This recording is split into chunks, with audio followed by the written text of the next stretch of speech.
Bonjour à tous et bienvenue dans cette nouvelle vidéo dans laquelle je vais répondre à une question que l'on doit me poser deux, trois fois par jour. C'est est-ce que l'investissement avec le dispositif Pinel est intéressant ou non?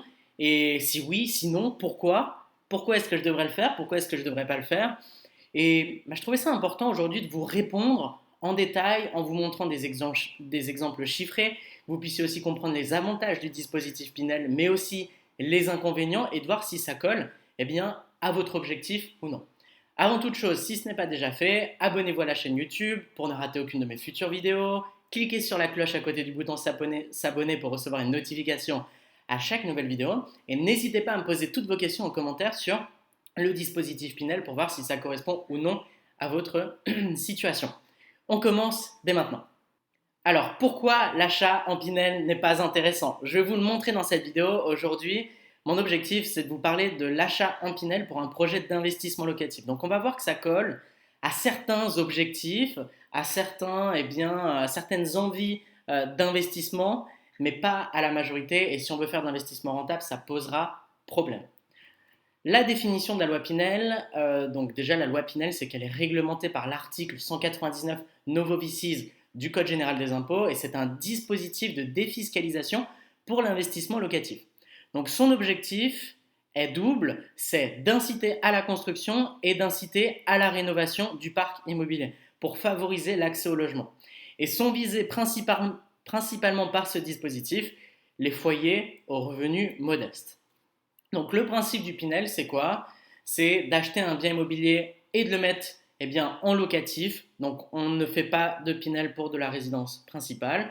On le met du coup en location et chaque année, le propriétaire pourra bénéficier d'une réduction d'impôt proportionnelle au prix d'achat du bien immobilier. Et je vous partagerai d'ailleurs le calcul un petit peu plus tard dans la vidéo. Les conditions d'éligibilité du logement, donc le logement pour être éligible au dispositif Pinel, doit respecter les conditions suivantes. Il y en a 5. Première chose, être neuf ou rénové. Dans ce cas-là, pour tout ce qui touche aux biens qui sont rénovés, donc c'est du du Pinel dans l'ancien, excusez-moi. Donc je vous invite à voir la loi Pinel ancien. La deuxième eh bien, euh, condition pour être éligible au Pinel, c'est d'être acquis en l'état futur d'achèvement. Troisième, de bénéficier du label BBC 2005 ou respecter la réglementation thermique RT 2012, d'être achevé dans les 30 mois suivant la déclaration d'ouverture de chantier et d'être loué dans les 12 mois suivant la remise des clés. Derrière, la loi Pinel permet de bénéficier d'une réduction d'impôt sous condition. Acheter un logement neuf, donc un logement ancien exceptionnellement éligible, loi Pinel si d'importants travaux de rénovation y sont effectués. Investir en zone tendue, seules les communes situées en zone A, A bis et B1 permettent de bénéficier de l'avantage fiscal en loi Pinel. On peut choisir et on doit choisir un locataire aux revenus modestes, pratiquer un loyer inférieur ou égal au plafond réglementaire et s'engager à louer le logement pendant 6 ans au minimum. Donc c'est un engagement sur une durée de 6 ans ou de 9 ans et ça peut même être prolongé jusqu'à 12 ans. Et de toute façon, plus la location du bien immobilier est longue, plus la réduction d'impôt en loi Pinel est importante, bien entendu. Donc, le pourcentage de réduction d'impôt possible. En cas de location pour une durée de 6 ans, il sera possible de réduire l'impôt sur le revenu de 12% du montant de l'acquisition. Pour un engagement de location sur 9 ans, la réduction d'impôt sera à hauteur de 18% du prix du bien immobilier. Et en cas de prolongation du bail sur 12 ans au total, il sera possible de profiter de 21% de réduction d'impôt. Donc, le montant de la réduction d'impôt, je vous ai fait un exemple justement dans cette vidéo pour que vous puissiez comprendre en gros comment ça marche parce que ça peut être un petit peu complexe comme ça à première vue, mais en réalité c'est assez simple. Donc, je vous décris le projet que j'ai pris pour cet exemple. On va acheter un bien à 100 000 euros, on a 8 000 euros de frais de notaire, on a 22 000 euros de travaux, et on a une durée de location de 6 ans. Donc la formule de calcul, ça va être le prix total de l'acquisition, moins les frais de notaire et les travaux inclus, fois le pourcentage de la durée de location du bien. Donc on a du coup 100 000 moins 30 000, c'est les 8 000 euros de frais de notaire et les 22 000 euros de travaux, ça nous fait 70 000 et on va faire fois 12%, ce qui nous fait 8 400 euros. Le propriétaire du Pinel peut donc bénéficier d'une réduction d'impôt sur le revenu de 8 400 euros. Donc vous avez vu, c'est assez simple comme calcul. Donc, les règles de location. Les locataires ne doivent pas être des membres du foyer fiscal du propriétaire bailleur. Le logement devra être loué à des locataires dont le niveau de ressources maximum a été fixé par la loi en fonction de la localisation du bien et de la composition du ménage. Par exemple, pour un couple vivant à Paris, donc dans la zone A bis, ayant un enfant à charge, le plafond des ressources est de 75 361 euros en 2020. Le logement doit être loué nu à usage d'habitation principale du locataire et être mis en location dans un certain délai qui dépend de la nature du bien. Et il doit être loué de manière effective et continue. L'investissement ne doit pas dépasser la somme de 300 000 euros, il ne doit pas être il ne doit pas être au-dessus de 5 500 euros par mètre carré, c'est le maximum. Les investissements sont limités à 2 par an, dans la limite des 300 000 euros. La réduction d'impôt est incluse dans le plafond des niches fiscales limitées à 10 000 euros par an et par foyer, et la réduction d'impôt ne peut être reportée d'une année à l'autre. Les avantages du dispositif maintenant. Avant de parler des inconvénients, je pense que c'est important de poser les bases et de parler déjà du côté positif parce que oui, ça peut vous concerner quand même le Pinel. Donc, vous pouvez avoir une réduction d'impôt jusqu'à 21% du coût d'acquisition, ce qui n'est pas rien quand même. Derrière, on peut devenir propriétaire sans apport parce qu'on peut réussir à trouver des Pinel qui vont s'autofinancer, même si c'est assez rare et qu'on devra toujours faire assez souvent plutôt faire un effort d'épargne, c'est-à-dire rajouter de sa poche pour pouvoir payer toutes les charges, le crédit, etc., etc. Derrière, ça permet de se constituer un patrimoine, puisque avec l'effet de levier du crédit, on va quand même pouvoir amortir du capital, on va quand même pouvoir se créer un patrimoine important, et j'ai envie de vous dire, un Pinel, c'est mieux que rien. Derrière, ça nous permet d'aider et de protéger notre famille. Donc le dispositif permet aux investisseurs de louer leur logement à leur ascendant ou à leur descendant. Voilà. Les inconvénients du dispositif. L'indisponibilité du bien. Donc c'est un engagement à le louer à titre de résidence principale pendant de nombreuses années. On a vu 6, 9, 12 ans. Si vous louez moins de 6 ans, vous perdez l'avantage fiscal. Derrière, on a un plafonnement des loyers. Donc c'est impossible de fixer librement son loyer et du coup on se retrouve avec un loyer qui est inférieur au marché. Derrière, on a une rentabilité qui est moindre. Donc dans certaines agglomérations où le prix de l'immobilier et des loyers est trop élevé, on va avoir du mal du coup à faire une acquisition rentable. D'accord?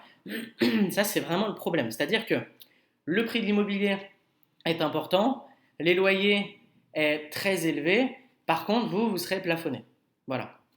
Le report des économies d'impôt réalisé impossible. Donc, vous avez la possibilité d'avoir une année avec une économie qui est trop importante par rapport au plafonnement du dispositif.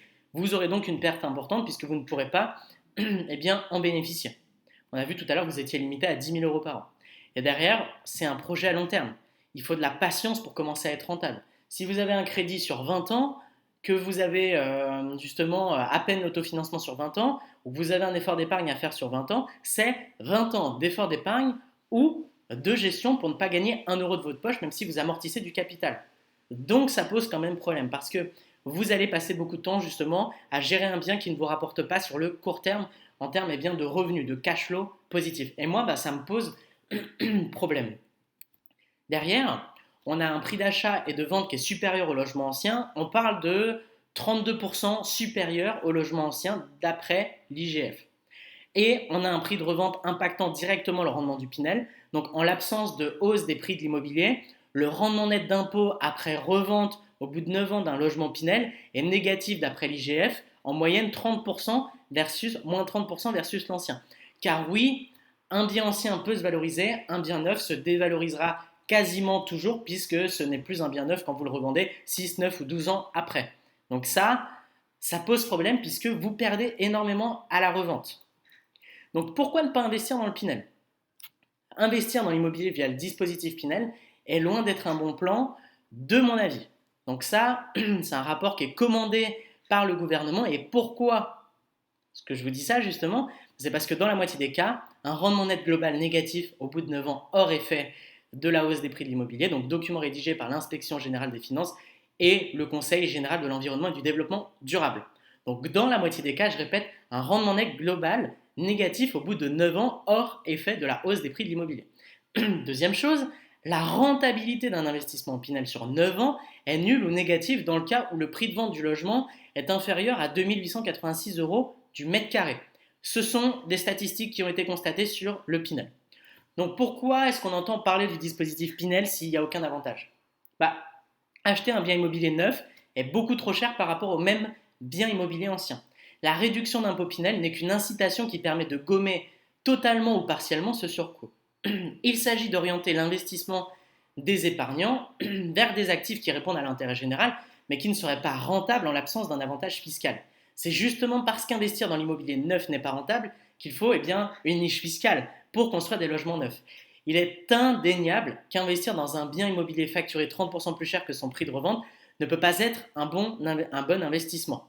Donc, en conclusion, la moitié des investissements Pinel ne sont pas rentables, l'investissement est limité à 2 par an dans la limite de 300 000 et le prix d'achat est supérieur de 30% versus un logement ancien. Et tout ça est issu d'un rapport réalisé en 2019 par l'IGF et la CGEDD à la demande du gouvernement.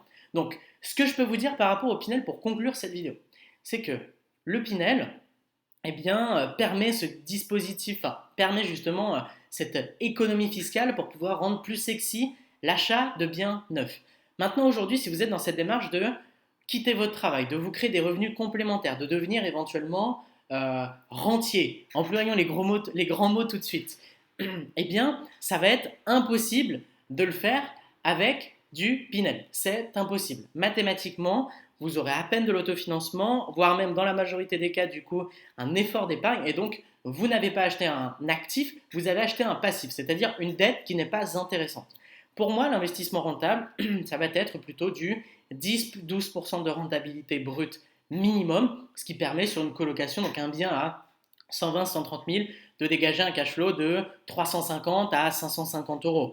Et si vous allez plutôt sur des acquisitions, on a vu qu'on ne pouvait pas du coup aller au-dessus de 300 000. Donc si on va sur une acquisition à 250 000, on peut très bien trouver un immeuble de rapport entre 250 et 300 000 qui vous générera entre 900, 800, 900 et 1200, 1300 euros de cash flow net mensuel. C'est-à-dire après paiement du crédit sans aucun apport, après paiement des charges et de la fiscalité, il vous restera 1000, 1200 euros dans votre poche. Donc avec l'ancien, si on va acheter des biens qui ne sont pas sexy, si on va acheter des biens justement où on va justement analyser et voir le potentiel et puis derrière l'exploiter avec un type de location rentable, donc à haut rendement, sans cette règle des plafonnements de loyer, eh bien vous allez pouvoir dégager énormément de cash flow.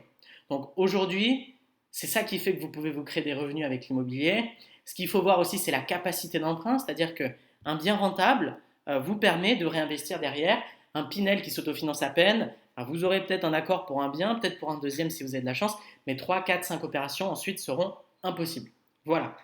Donc j'espère que cette vidéo vous a permis d'y voir plus clair sur le dispositif Pinel et sur justement les avantages, les inconvénients, les conditions d'éligibilité et puis les règles, on va dire les grandes règles du Pinel. Si vous voulez aller plus loin dans l'investissement immobilier, si vous voulez comprendre comment acheter des biens justement à 10-12% de rentabilité, à avoir une stratégie justement long terme de développement de patrimoine que j'appelle ça la duplication, maîtriser votre fiscalité, puis maîtriser surtout la stratégie globale, l'étude de marché, que ce soit l'analyse micro, macroéconomique, démographique ou autre, eh bien, je vous invite à participer à notre masterclass qui s'appelle les 9 étapes pour se créer une retraite anticipée avec l'immobilier. Le lien est dans la description. Et puis, si vous avez apprécié cette vidéo, je vous invite à mettre un like, à vous abonner à la chaîne YouTube si ce n'est pas déjà fait. Et n'hésitez pas à mettre un commentaire à cette vidéo si vous avez des questions sur le Pinel, si vous avez encore des hésitations, des points à éclaircir. On y répondra avec mon équipe avec grand plaisir. Je vous dis à très vite pour une prochaine vidéo. C'était Baptiste. Ciao, ciao.